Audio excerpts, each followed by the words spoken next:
Hi everybody. So on this morning's edition of Getting Ready with Rachel, I'm at work, obviously. I don't know why. I always do my makeup in the car. Not that I wear a lot of makeup anyway, but at least makes my eyes look a little bit better. So anyway, we are going to be getting ready this morning. So you're going to see half my face for a little bit.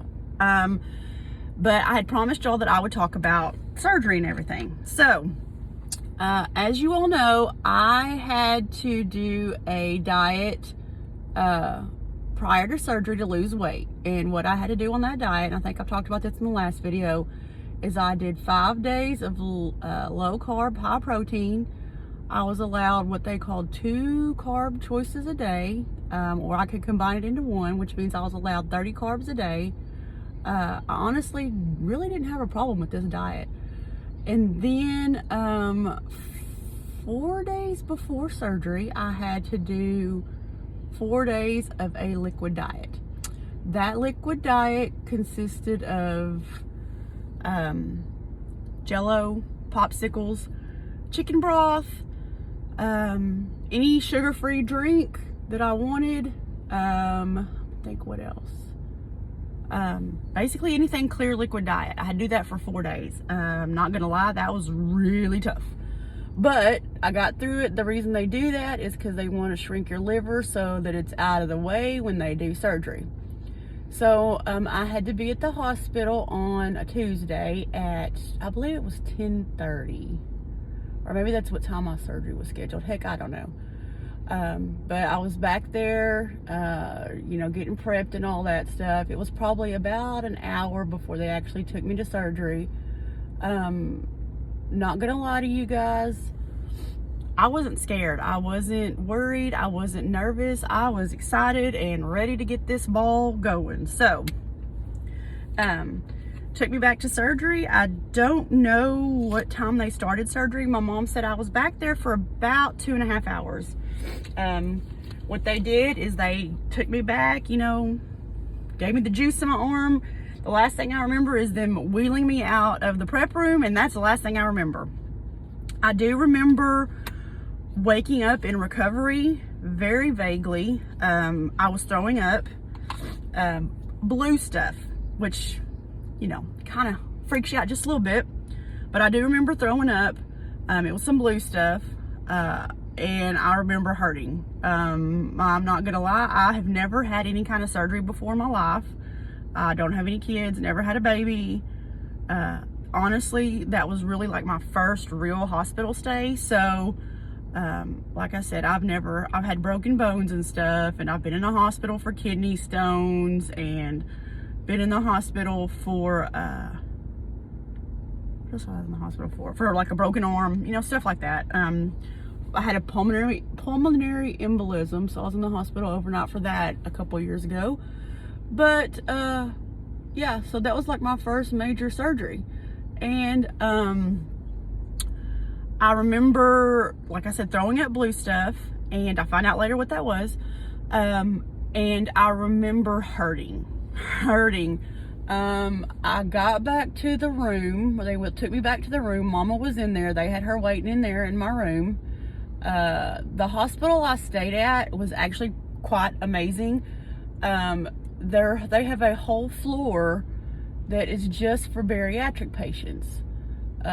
So everybody that was on my floor were bariatric patients, and I think there was 7 of us.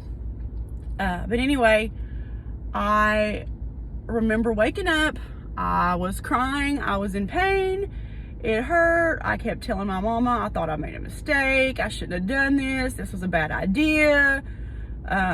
Really, really hurting. Okay, so they get you out of surgery, and I think I was in my room by like 3 o'clock that afternoon. I have no idea. But within the first hour, they want you to get up and walk. Let me just say, I'm not a good patient. I was pissed. They're like, get up and walk. We need you to at least make 1 lap around this hallway. So what their goal is for my surgeon, is they keep us for 2 days. We have surgery on a Tuesday, and then they release us on a Thursday. That's his routine. That's the way it is with every patient. And no, he did not do 7 surgeries in 1 day. He has another surgeon in his office. So between him and the other surgeon, there was 7 surgeries that day. So don't, think that he's just slapping us in and out. But anyway, they want you to walk laps. The first day they want you to get up and walk, and then, they want you to walk. And a lap around the floor, they want you to do, I believe it was, don't get me wrong, I want to say it was 12 laps was a mile. So they have this board in the hallway, and they have your room number on it, and every time you do a lap, you're supposed to make a tally mark. You have the same nurses for the day as you do for the night. The actual nurses that work there only work those 3 days. They work 12-hour shifts, so you have the same nurses during the day and the same nurses during the night, the same techs, everything. So you get to know them in those couple of days that you're there. So anyway, back to after surgery, they wanted me to get up and walk, and I was like, no. They're like, yes, you have to walk. So there I go in my hospital gown. I honestly did not give a shit if things were hanging out because I was hurting so bad. But they give you little socks to wear, or if you want to wear your own house shoes, you got to take your pole with you with your IV and do as many laps as you can. Well, let's just say I did my lap and hopped my happy ass back into bed. And then about an hour later, here they come again, and you do your laps.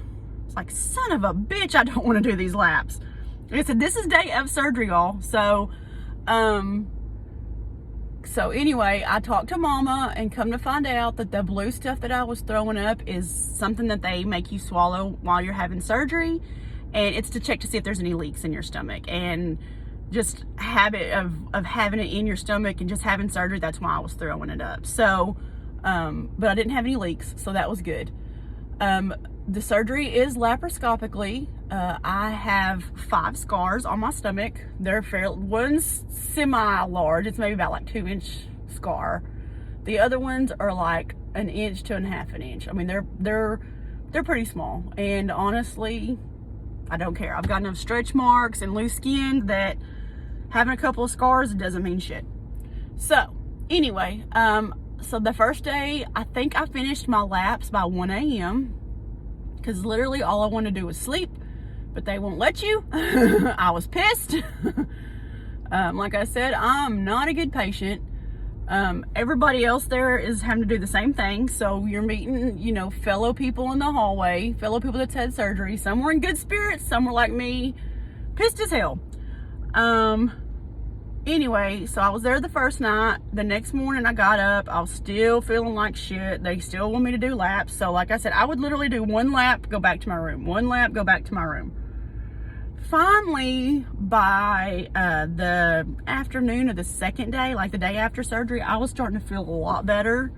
I was recovering really quickly, feeling tons better. And so when I was doing laps, I was doing 2 or 3 laps at a time.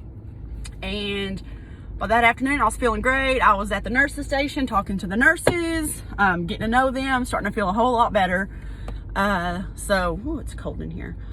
So then the next morning, which would have been Thursday morning, I was feeling really good. Like I was ready to go home. I wasn't asking to go home because I know what their policy is, but I was ready to go home. So, getting my laps done. Like I was at that point doing 4 or 5 laps at a time. It was fantastic. Like I felt great. They finally discharged us. I want to say it was about 5 o'clock Thursday afternoon. For me, because I live over an hour away from the hospital, I had to stop at least twice to get out and walk because they want us to prevent from blood clots and stuff like that happening.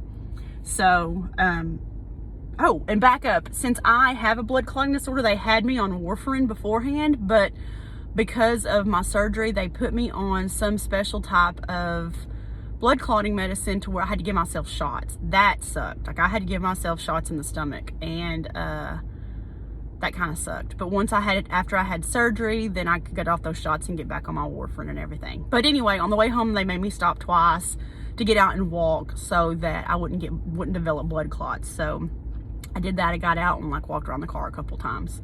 They don't want you to drive or anything for at least a week.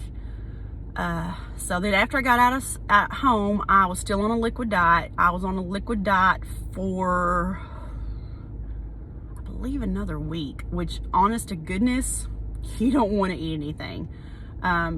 those first couple weeks were the toughest. Like, it was hard to get my fluids down. It was hard to get any kind of liquid down. I got so sick of chicken broth. Ugh. I tried doing bone broth. That stuff was nasty to me. So basically I was on, like I said, liquid diet for a couple more days. I can't remember exactly, y'all. I'll have to look at my book and everything and tell y'all for sure. But then they put us on, we could do protein shakes. They wanted us to do protein shakes. So I did that. That was considered one of my liquid. And the Fairlife protein shakes were the best ones that I found.